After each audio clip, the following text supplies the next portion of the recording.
You're listening to Someday List, a podcast by TeuxDeux. Every month, we're sitting down with some of our favorite creatives, founders, and entrepreneurs to talk about what they're doing, how they got there, and what they want to tackle next.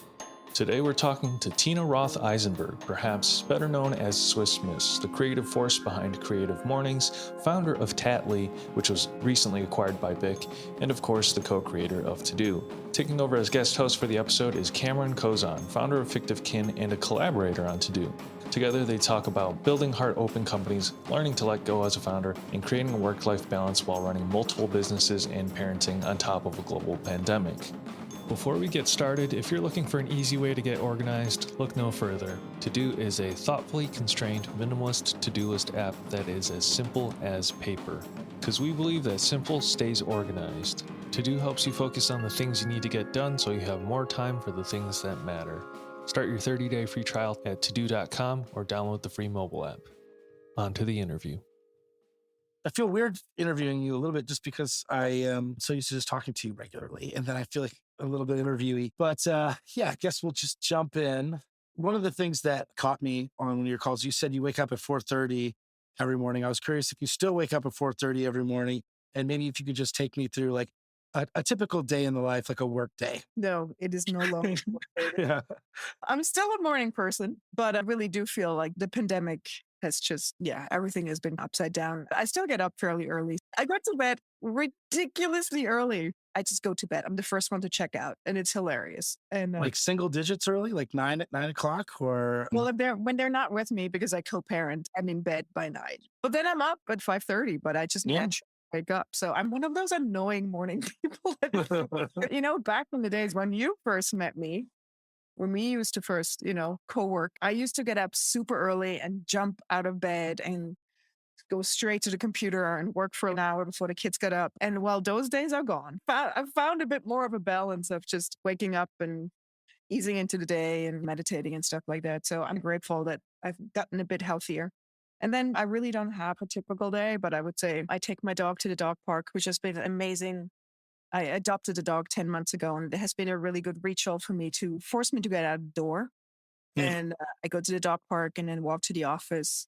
I would say I start working at 9:30, and then I usually stop working around 5:30. I feel like back in the days when you knew me, I think it was the hustle culture days, the glorified hustle. And I have definitely, as I'm getting older, and I just think what's been happening in society in the past few years that just have been hard. I feel like there's been a bit of a more, I call it more flowing with my days and working more gently, with what's coming my way. I don't know. I'm just not forcing it as hard anymore as I used to. I mean, that means until recently when you sold Tattly, like you were running 3 companies on a 9:30 to 5:30, probably fit little bits here and there, I'm sure. But for the most part, with a reasonable schedule, you're able to get all those things done and feel good about it. I should also say I have amazing people that work for me. Don't want to make it sound like I'm this extreme productivity ninja that gets it all done. I have really great teams. I want to come back to that. I'm super interested about that part. But I just wanted to catch one thing. So I didn't know you meditated. Is there a specific type of meditation that you do? Is it like a really regular thing or kind of as you feel like it? Yeah, I was extremely regular up until the pandemic. I mean, it was literally the thing I couldn't be without. I just started out with some guided meditations that I would find online and do those for a while. And then eventually I cherry picked pieces of it that really resonated with me and then created my own way of meditating. And I must say, there was a time, especially before the pandemic, where it was just the thing I needed to do. Some friends are runners and they tell me like, I can't do my morning run. I always wish that would happen to me one day. I has never had with physical exercise, but I would sense it if I, for some reason, couldn't meditate that day. Unfortunately, the pandemic was extremely challenging. As you said, I run multiple businesses and it was just extremely hard. And I feel like I lost it a bit and I'm just now coming back into it. And interestingly enough, a lot of my friends that meditate too had a hard time, what I call dropping in. So I'm trying not to be hard on myself, but I do feel when I have a solid meditation routine, that there's a groundedness and a calmness in that I operate from that is just open. It's just, it makes everything better. It makes life better. It makes work better. It makes parenting better. I feel very sold on it and I'm trying to get into a routine with it. It's one of those slow down to speed up. It seems like, I don't have 10 minutes, I don't have 20 minutes, but the dividends are all there for doing it. I just haven't really gotten myself into the group to make it You know happen. what? If I could just give one piece of advice, Give me as many pieces of advice as you want. we're glorifying what we understand as meditation, like this incredible epiphany and sitting on the floor or whatever. I was working with this incredibly wise, intuitive shaman kind of woman for a while. And she was laughing because I asked her, what's your routine? And she said, Tina, don't beat yourself up. If for some reason you can meditate, sit in the morning, sit in your chair on your couch with a cup of tea and just check in with your body. She took this expectation away, or go for a walk and breathe. Yeah. And I thought that was really nice and much needed for society to just say, don't put this pressure on you. Even if you just sit with yourself for 10 minutes and check in with your body and just feel what you feel, that's great. I like generally the approach of lowering the expectations for yourself and going a little bit easier on yourself just to get it done. I keep being convinced over and over again of the benefit of small improvements over longer periods of time. I have a bad habit historically of like, it's New Year's, I'm going to start 10 new things. And that, it's very classic. And then they're not there at the end. And so even this year, I've tried to like very incrementally add in habits. Document them though. I've learned to document when I'm doing things so that I get a representation of like you putting effort into it. Have you ever done any like journaling? That's another one that people swear by that I've never gotten myself to do. That's a hard one for me. Telling myself to do it in my head, I am filling journals every day. Yeah. I think the pandemic was extremely disruptive for a lot of folks. Are there habits or behaviors that you're trying to either bring back in or introduce that you're kind of working on right now? I actually have given up behaviors. I stopped drinking during the pandemic, which has been a huge life change for me. But otherwise, what am I trying to bring back in? Dinner parties. Bring those back. I just love being social and invite people over to my house. And I must say, I live in New York and it was not a good time. And dinner parties are slowly but surely coming back. But it's just, I feel like we need to train our bodies again to feel safe around people in a room. And I'm just so bummed. Like we've worked together, Cameron. How full I am. It's just, I'm having a hard time. The dinner party size is my favorite size. 6 to 8 people hanging out. It's like my absolute happy place. More than that, I get a little bit uncomfortable. It's like so many people. I would say just 6. To me, the most important part is that there's only one conversation at the table. I feel like I've learned so much from Priya Parker's book. It's The Art of Gathering by Priya Parker. And it will change your lens on business meetings, on birthday parties, on dinner parties, family gatherings. One of her rules is don't be a chill host, meaning like I set rules and I'm really thoughtful about when I invite people, how I introduce themselves. So when they come, they already have a sense of who's going to be around the table. I love seeing new friendships unfold, but I have a rule. Like there's one conversation at the table and I'm kind of straight when people are breaking it. I love it. Okay. So I was trying to think about how, if I was you, like when you wake up in the morning, because you have at least the biggest things other than family is like Friends Work Here, Creative Mornings, and Creative Guild and Tattly. So let's go back to when you're doing all of them. Do you wake up and just fight whatever fire is right in front of you? Or do you have like the first 2 hours are Tattly and then Creative Mornings? How does that go? I admire people who are extremely structured. I am not. I'm like whoever screams the loudest, whatever is the most urgent. And I don't say that my day is dramatically frazzled. It's just there's a flow to it. I know certain deadlines are looming. I know certain people need help. And I just can't work with extreme tight structures. For example, the one thing I always think of is Jessica Hish. She used to have admin Mondays, which I aspire to. I think that's so cool. This just doesn't work for me. And I'm not frazzled, organized when it comes to working. It's just, I have given in to the fact that it's more of a flowing way of what needs to get done. Especially if you're relying on teams, then maybe you can rely on them to serve up the most important thing. Do you treat it as one big team or does each team feel like it's its own kind of thing with its own sort of culture? Well, before the pandemic, my 2 companies, CreativeMornings and Tattly, the 2 teams were sharing one big open loft space. And the companies were very clearly on their own and autonomous. There was a shared community feeling when it came to lunches or birthdays. I actually loved the fact that even though they were separate, there was like a community feeling amongst the team. In the end of the day, there was a lot of overlap in terms of just celebrating creativity. And that was very cool.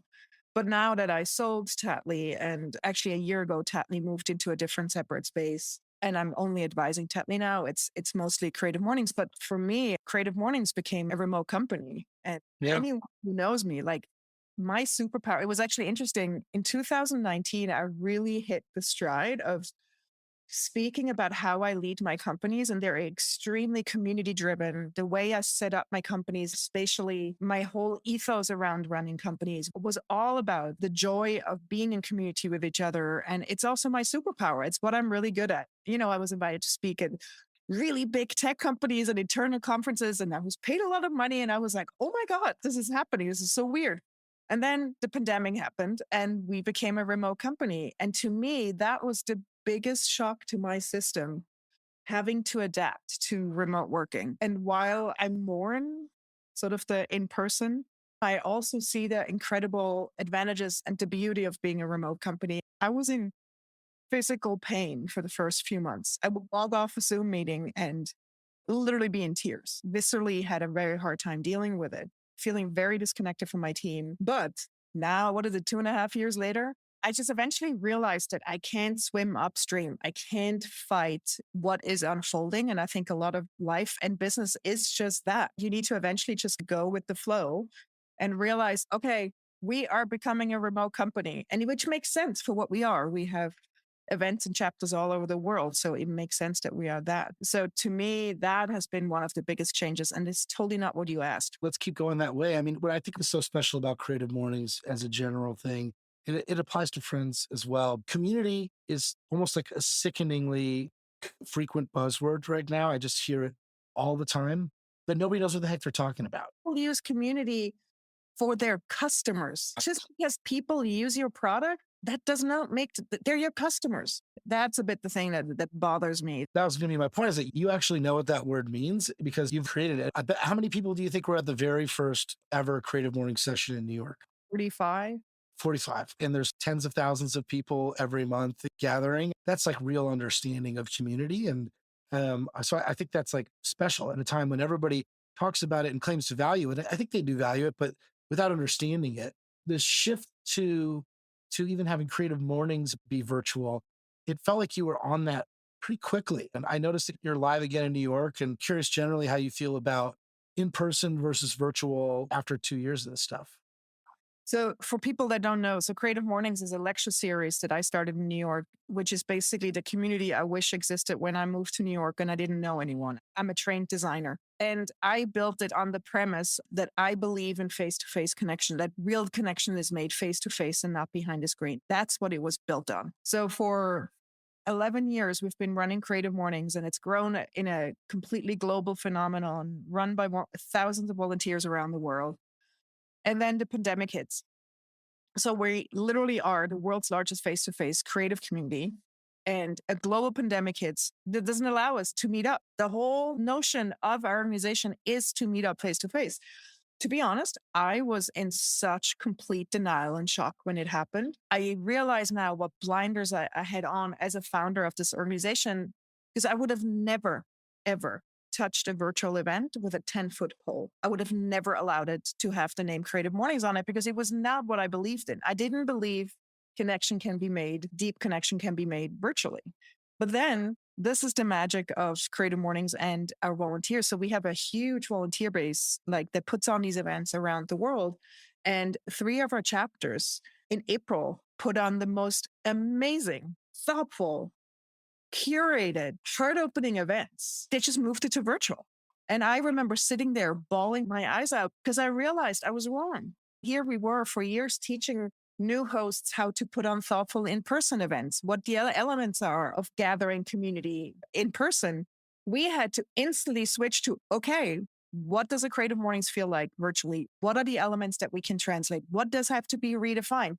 It was a huge undertaking to help our hosts to serve their community. And we really did an amazing job. I have this one moment with Baratunde Thurston. He was our second virtual guest. And we really highly produced our New York City events. I mean, they were just a heavy lift.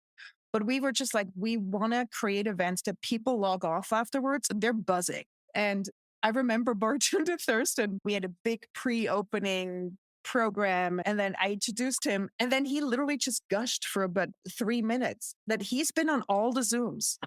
But this Zoom just takes the cake. And I remember sitting there going, we did it. And then companies came to us, organizations came to us asking us if we can teach them how to put on impactful, heart-opening online events. So it was a testament to me and my team that we really know what we're doing. It actually doesn't have to be in person. I don't know if you think about this, Cameron, or if the pandemic had the same impact on you, but I am now consistently looking at my lens on my company. It was like, where else do I have blinders on? Where else incredible opportunity that I'm not allowing in? Because while we are moving back to in real life, there is now a new digital event series that came out of the pandemic that we call Field Trips, which is literally a peer-to-peer learning university from our community, where our community steps up and says, I'm good at yoga and I'm going to teach it, or I'm good at SEO, whatever it is.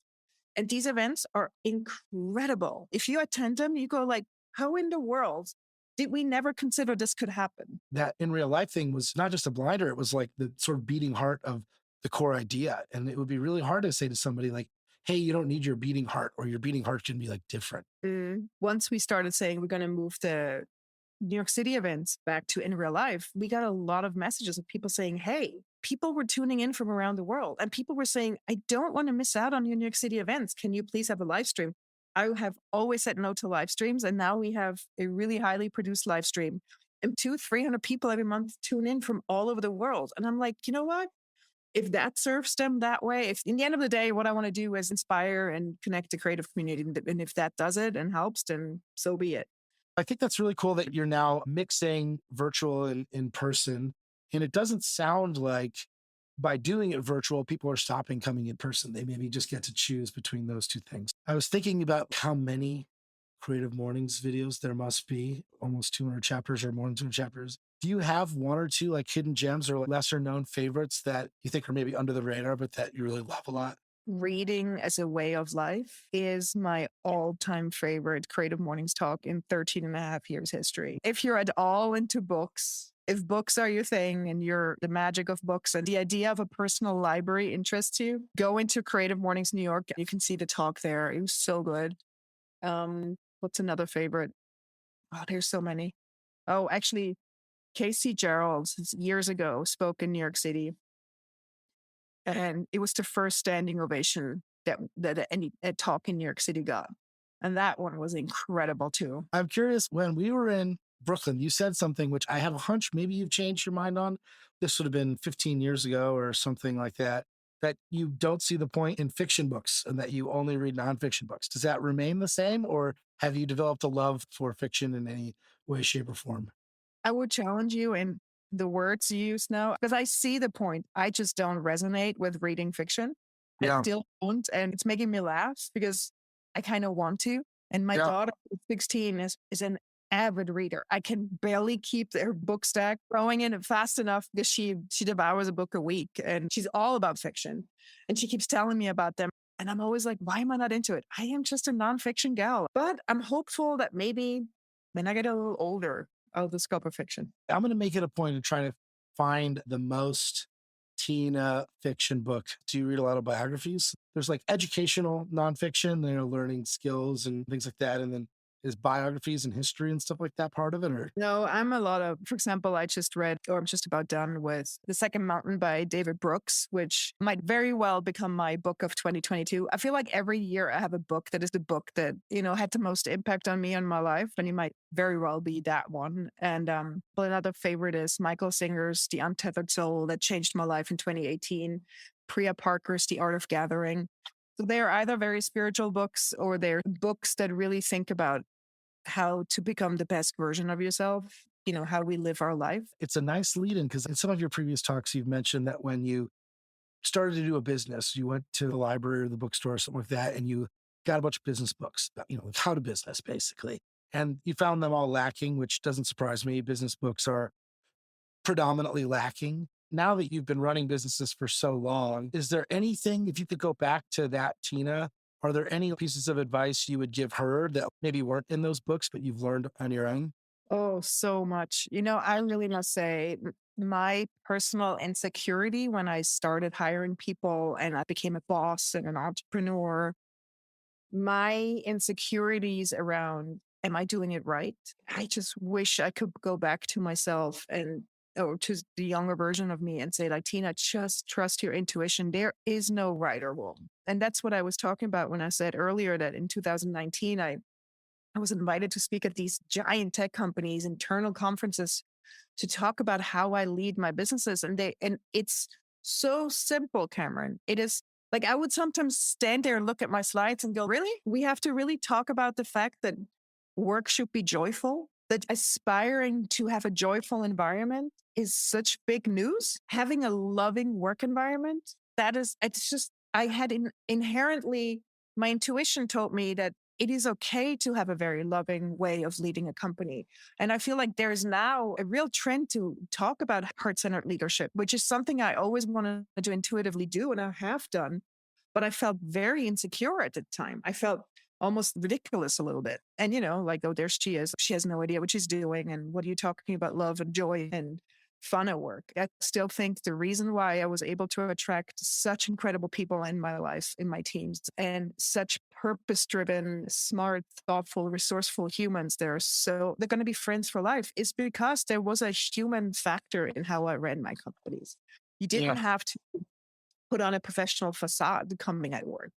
Like, I wanted the full person, the real deal. And I just think that's where companies also need to head more and more, especially now with people working more from home. There is also less of a boundary between stepping into, like, I'm in my work mode. We're seeing more of who you are. You see a kid run in the back, their spouses come in and bring a coffee. And I'm like, that is lovely. People who start businesses, they do something that is so nonconformist. It's so risky. And yet, once they do that, they're all looking for the default playbook, which is usually like the Silicon Valley playbook, which makes me want to throw up. It's like the nonconformity runs out there. But, if businesses were all as unique as the individuals that were running them, I think we'd have a much more compelling vision of capitalism, but I also think we'd have a much more compelling suite of companies around it, probably the products too. This interview is brought to you by TeuxDeux. You're juggling a lot and you don't know where to start. We've all been there.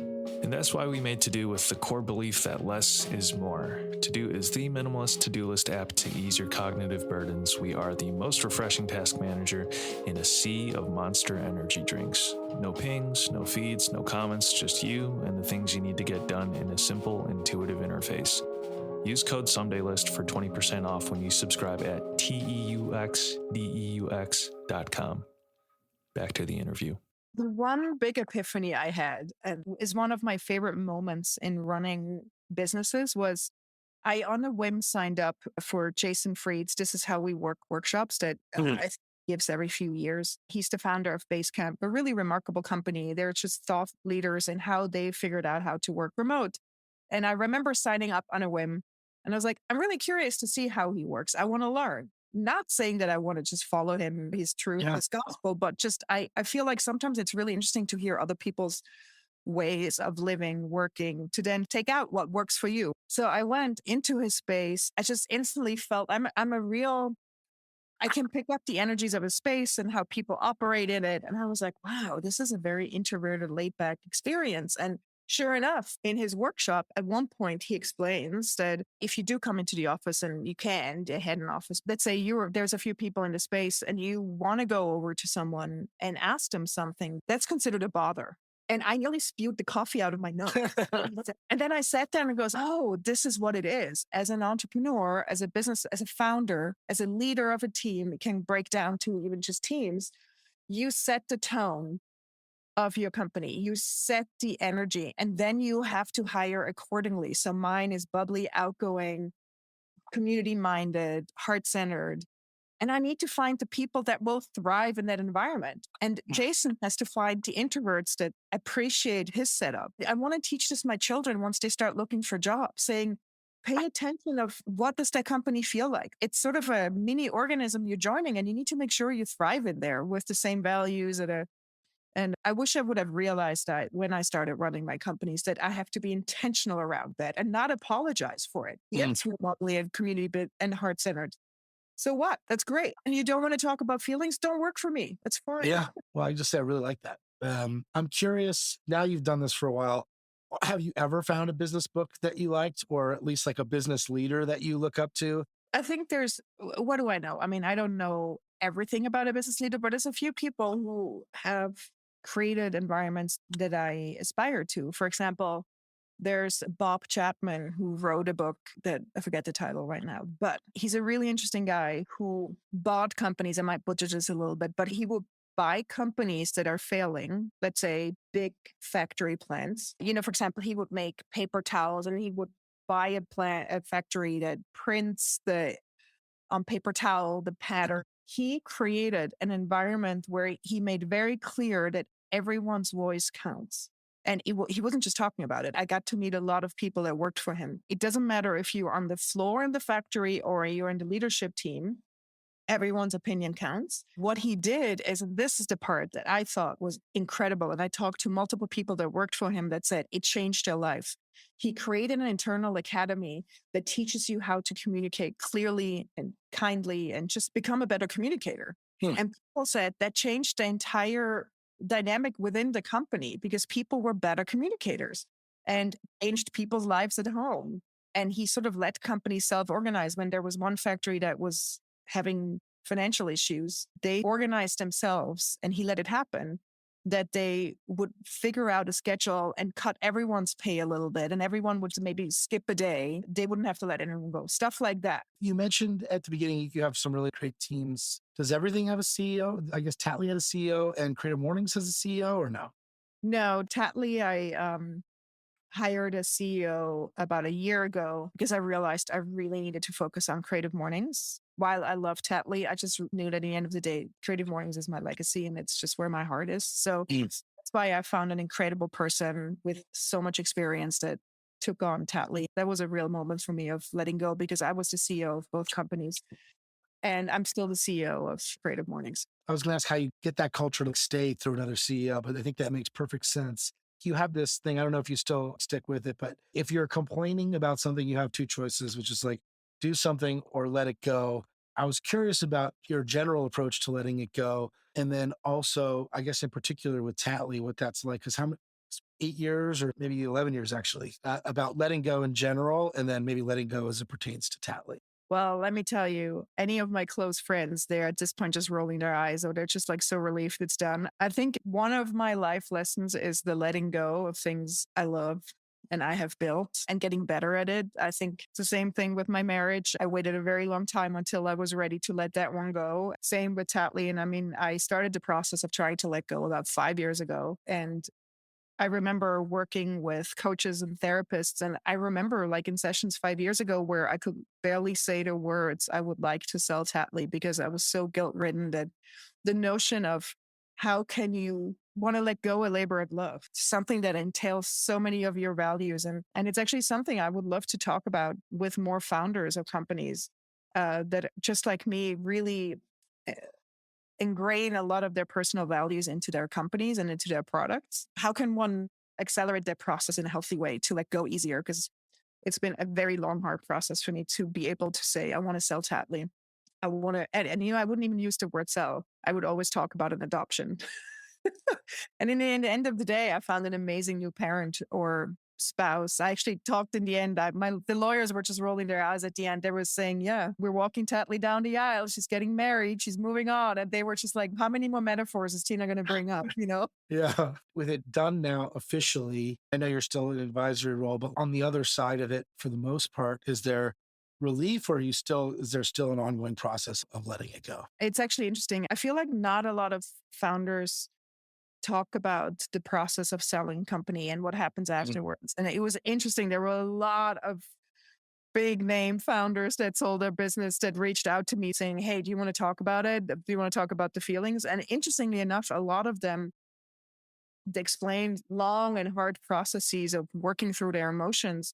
And really enough, I really think I've done so much work. I've literally worked with coaches and therapists in the letting go process for years, that once it's actually here, I am done. I am also very lucky that I was able to pass my labor of love to someone that I know it's in really good hands. So it's an ideal situation. It's like grieving. I mean, I lost my dad last year, and my sister and I have a very healthy approach to death. Our dad talked about past lives all the time. So there's a lot of spiritual background, the way we approach life. And we were, saying goodbye to him slowly but surely. And so I was really at peace when he passed. And I know he's in a better place. But I noticed when I came back, so many people approached me and they were in so much pain just being remembered of their own loss of the dead. And maybe they didn't have closure.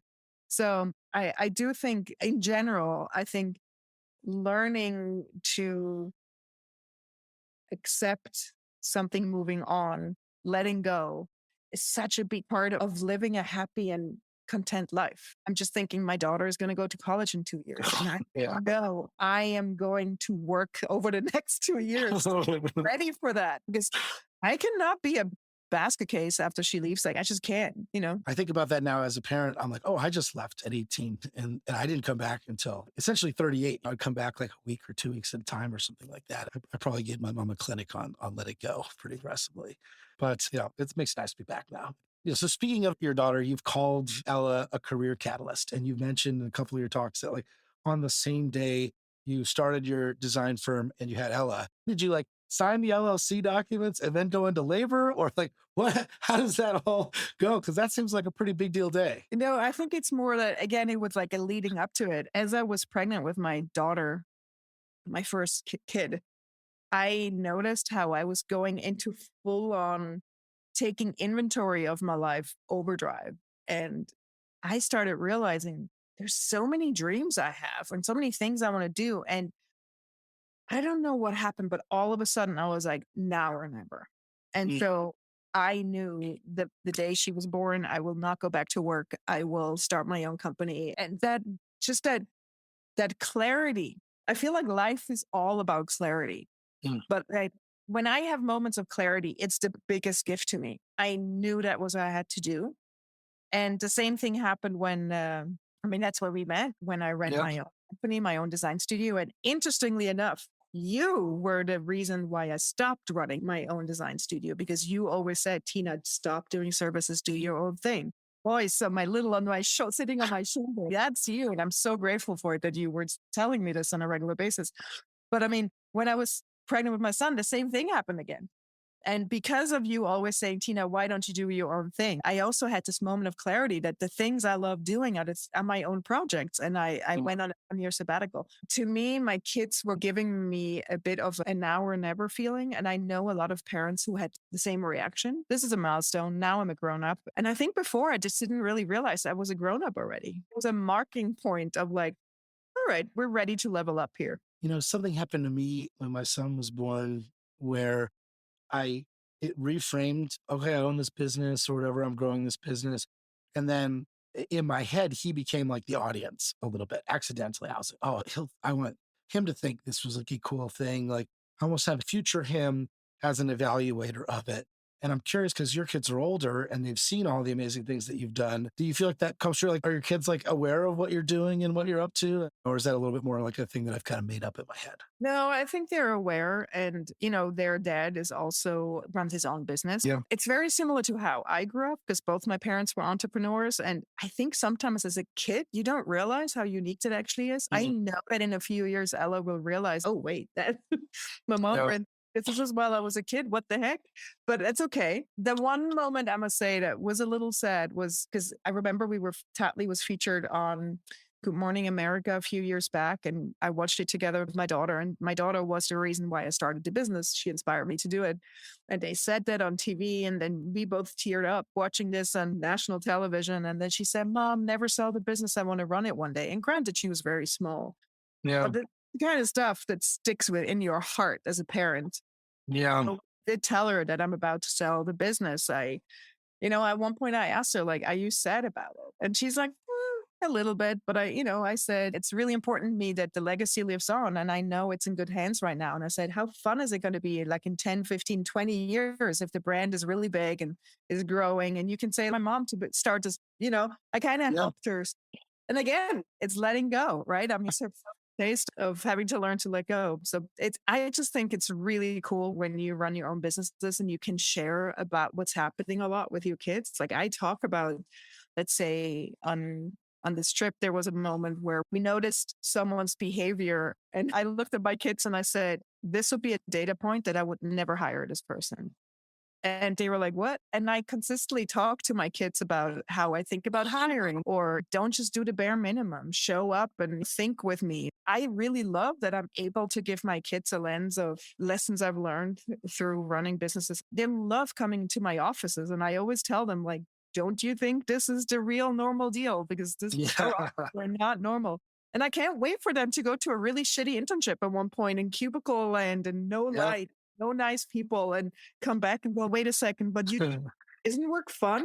I think that is really cool that you do that. You sound like a very cool mom. You've mentioned Gary a couple of times, and it was always a point of real interest for me, just how from the outside, how like smooth your divorce was and how effective your co-parenting is. If my memory is correct, like you all even go on vacation together sometimes and all of this really amazing stuff that I think would be so healthy and important for the kids. And in one of the videos that I watched of yours, you mentioned that you basically brought this about by going and seeking out people who had gone through this process and really made it work in a really, really great way.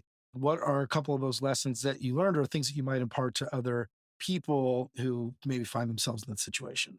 Yeah, I must say I am so grateful. Gary and I have separated now 7 years ago, and I don't want to sugarcoat it.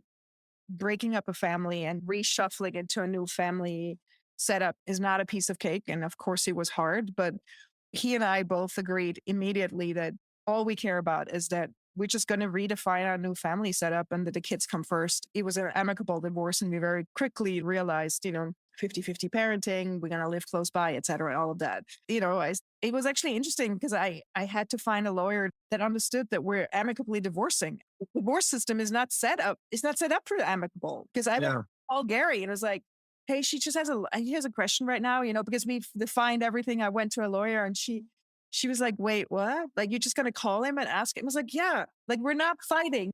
There were multiple times I had to walk my divorce lawyer off a ledge and say, like, can I just say one more time?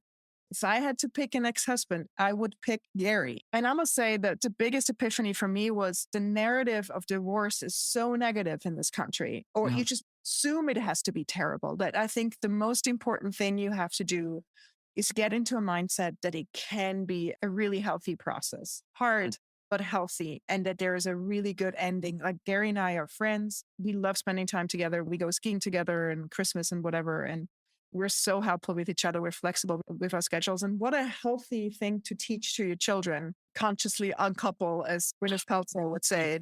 If anyone is listening that is in the midst of possibly getting separated, I have to say, like, always stay in your heart. I worked really hard in every conversation with Gary to stay in my heart. And I know this sounds a little woo-woo, but also talking to people. I only talk to people who had good divorces. And I sat down with them and had coffee. It's like, just tell me how it felt. How did you do it? And it's almost as if you program yourself that it can be done. The one thing I have to say, if any of your friends ever says to you, hey, I think we're separating or whatever, do not go, oh my God, I'm so sorry, but cheer them on and tell them, wow, I congratulate you. This must have been a huge step to get to this place, and a courageous step. I'm here to cheer you on. I'm here to help you. But pity is not what you want in that moment. You want friends that sort of see how brave you are, that you're actually doing this transition and that you're stepping into it, because it's a real big unknown. That would be my biggest advice to anyone. If you ever have anyone telling you they're getting a divorce, just congratulate them and say, I'm here for you and I'm helping you through this. Great advice. You do so much. You're co-parenting, you have multiple businesses, and all of your businesses are also very like people heavy. And, I'm sure you get asked all the time, how do you get it all done? Do you feel as productive as somebody on the outside might say to you? Like, do you feel like, yeah, I get all this stuff done? Or does it feel different on the inside than people perceive from the outside? Yeah, no, it's so funny because I just talked about this with my friend, and that I remember vividly when I was about 14, my mom said to me, my mom was a business owner. She was a total badass. And she says, man, I just don't get as much done anymore than I used to, like 10, 15 years ago. And I just recently thought the same thing. And then my friend, laughed out loud. And she goes, I don't even know what bar you're at because you're getting so much done. So I do think that I just personally have a really high threshold of what I consider getting a lot done. Where other people would get a third of that done and still think they're super. I think this is a very personal way of measuring how productive you are. I feel like I've chilled out massively. I got so much done when you and I were working together because I only had a certain amount of hours where my nanny was at home and my kids were small. Productivity ninja, but I also collapsed every night. And I'm just not willing to work my body as hard anymore. There just has to be a bit more flow. And to be honest, I'm sure you sort of mentioned this before about the pandemic and how you had to be a bit more selective on what to get done. There's a lot of prioritization that I'm doing now. Is like where I'm really asking myself, do I need to do this?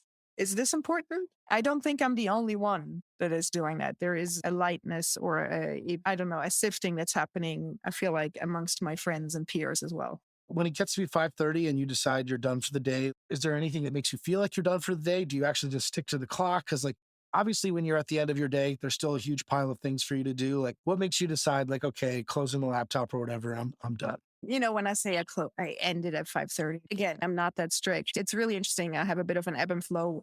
So I co-parent, and when I don't have the kids, I am way more flexible with my day. And oftentimes I do have much longer days, but I'm okay with that because then I compensate for when I have the kids and I work a little less. So in the end of the day, to me, it's coming down to a bit of an energy gauging of where I'm at.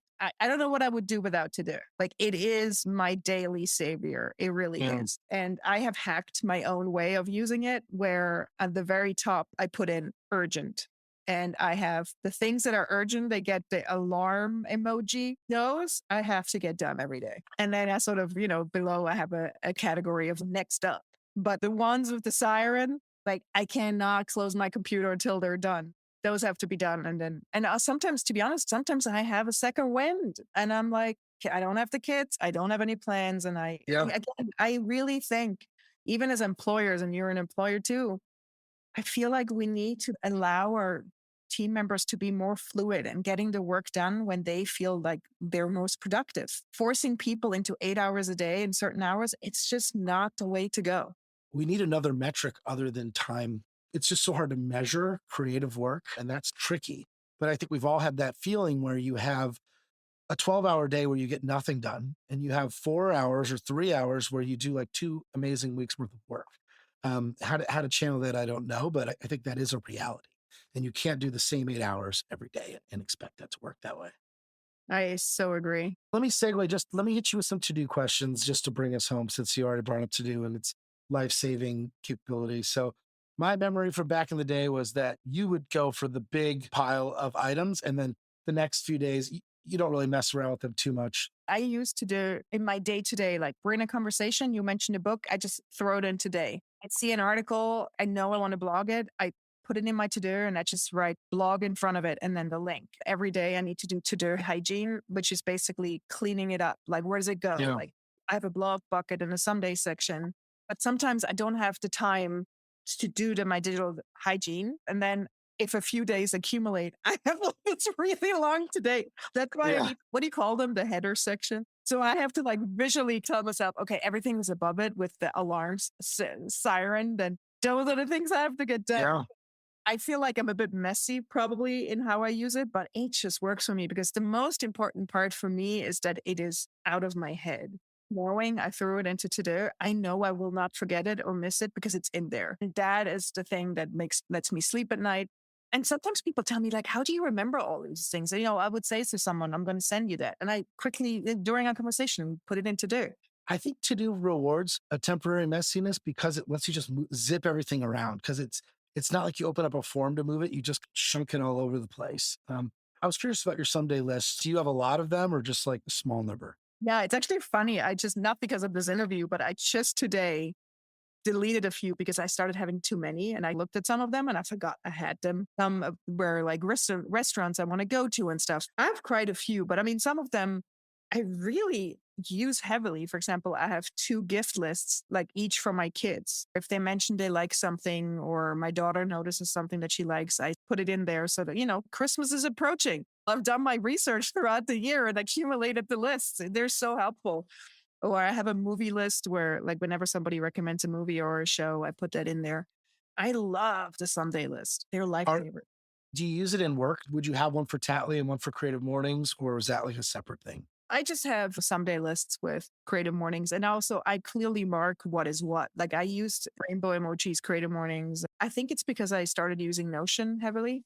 So visual that the emojis really help me separate the different tasks or types of tasks.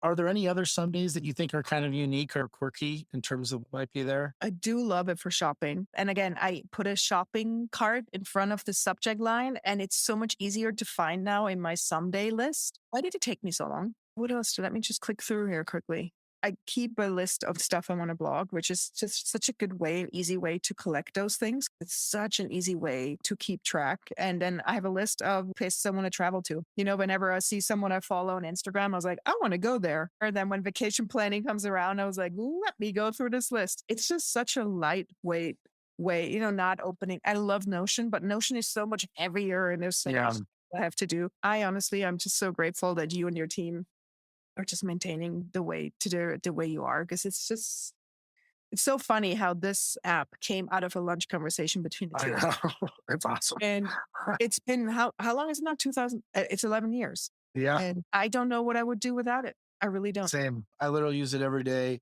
One list that I think I actually got this from Tyler Mincy is he had as a list called Others, which is stuff that's like on that I have to make sure it gets done, but it's been assigned to someone else. And that's one of my favorite ones. As soon as he said it, it made it easier because then it's not in my face, but it's still there for me. And I kind of check it all the time to make sure it's all taken down. Oh, no. One more that I have. I have one that is titled Introductions. When people have made introductions with me to someone, my pet peeve is to maybe drop the ball on it. And then I don't want to make my friends look bad because they introduced me to someone, but So I every now and then look there, and if the name doesn't ring a bell, I was like, oh my God, did I drop the ball on that one? And also for closing the loop, it's really nice to go back to the friend that introduced you. So like, hey, by the way, such and such came out of this introduction. I just want to thank you. But that's one that I cherish as well.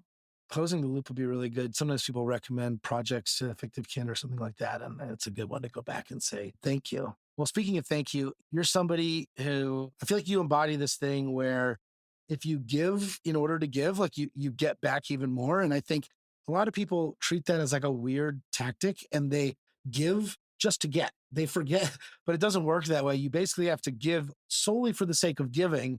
And then the rewards are like insane. And I remember that going back all the way to, our early times at Studio Mates back in the day. And, I just want to say thank you again for giving for today. And it's been really nice to just catch up for, an hour and change. So thanks, Tina.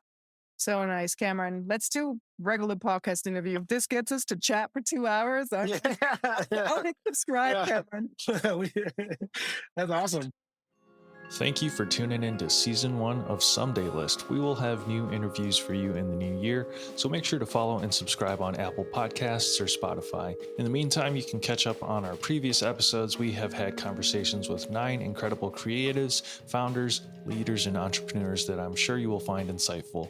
You can also follow us on social media at TeuxDeux app on Instagram and at TeuxDeux on Twitter. This podcast is produced by TeuxDeux. Our theme music is composed by Evan Laybourne. I want to thank our guest Tina for coming on again and also for, making TeuxDeux. And of course, thank you, the listener. We will catch you next time.